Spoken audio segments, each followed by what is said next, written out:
Welcome back, ladies and gentlemen. Nick Menken back here with Splash Sports. Today is July 3rd, 2024. Little recap since recording here in yesterday's plays. We are 1-1 currently. We are still waiting on the Los Angeles Angels and the Oakland Athletics. We got the NRFI in that one, trying to go 2-1. Another winning day here on the line later tonight. I am recording this one. I'm headed to Chicago actually for the 4th, going back home. So I'm still going to get you guys your NRFI plays. Don't you worry about that. We're going to continue to stay hot on this show. Remember, on this show, all we care about is the first 6 outs of the ball game. Plain and simple. A NRFI means no runs first inning, while a YRFI means yes runs first inning. But before I get into those plays, be sure to smash that like button for me and subscribe to my YouTube channel and toggle on that notification button. That way, every time I drop another video, you guys will be notified. All right, let's take a look here at Wednesday's game. Starting off with game number 1, we got the Philadelphia Phillies taking on the Chicago Cubs here. For the Phillies, we got Zach Wheeler on the mound. He's got a record of 9-4 with 105 innings pitched. He does have an ERA just under 3, sitting at a 2.73 here with 112 strikeouts, averaging over a strikeout here per inning and 32 earned runs for Wheeler on the season. He'll be matched up here in Wrigley versus Immunaga. He's 7-2 with 85 innings of work. He has an ERA just over 3 at a 3.07, 84 strikeouts. He is just under a strikeout here per inning in 29 earned runs. You look at what Immunaga did. He just faced the Giants, going 6 innings of work, 5 hits, and 3 earned runs. He is pitching back here at home where he usually gets off to very hot starts. He ran into a little hiccup, though, 2 games ago at home against the Mets. I'm expecting Immunaga to bounce back, especially with Zach Wheeler on the bump. You look at what Zach Wheeler's last 2 starts, hasn't picked up a win or a loss, and you know he's coming in ready, looking for that win. He'll be locked in from pitch number 1. That's why in game number 1 between the Philadelphia Phillies and the Chicago Cubs, we are smacking the NRFI. No runs first inning.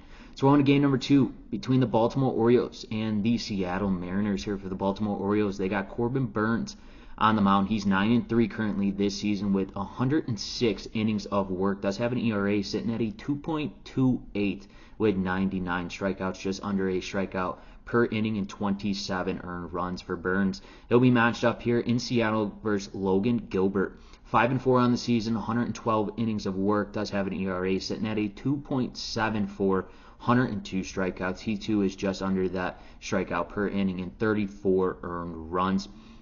You look at what Logan Gilbert did. Hasn't picked up a win or a loss in his last outing against that Twins team, going 6 innings of work, 4 hits, and 2 earned runs. Then Burnes, on the other hand, has been lights out all season long, picking up another win in his last start against the Texas Rangers. They're going 7 innings of work, 9 hits, and only 1 earned runs. I understand that this Baltimore Orioles team is leading every category almost in offense in the MLB right now, but I think Logan Gilbert steps up to the occasion here. He knows who he's going up against with Corbin Burnes, their ace on the mound. I'm expecting Logan Gilbert to come out and absolutely throw some gas here against the Orioles. That's why in game number 2 between the Baltimore Orioles and the Seattle Mariners, we're also smacking the NRFI. No runs first inning.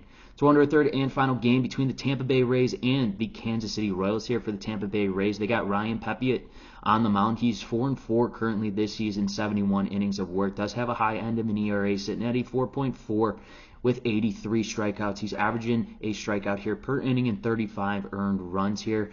He'll be matched up in Kansas City versus Michael Wacha here. He's 4-6, 78 innings of work. Does have an ERA sitting at a 3.91, 67 strikeouts, under a strikeout here per inning and 34 earned runs. Wacha hasn't picked up a win since May 28th. His last performance was against the Guardians, going 5.1 innings of work, 7 hits, and only 1 earned runs. And then same with Pepiot.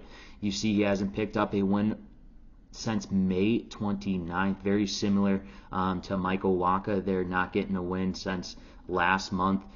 His last outing looked decent, though. Went 5.1 innings of work, 1 hit, and 1 earned run against the Seattle Mariners. But I think it's time for these Kansas City Royals bats to come alive here today against Ryan Pepiot on the road. I think this is a good spot for them to absolutely jump on them early in the game, which they have not been doing, and they've been lacking in their run production. I think that the Royals come out swinging in this game against Ryan Pepiot. Pepioid. That's why in game number 3 between the Tampa Bay Rays and the Kansas City Royals, we are smacking the YRFI.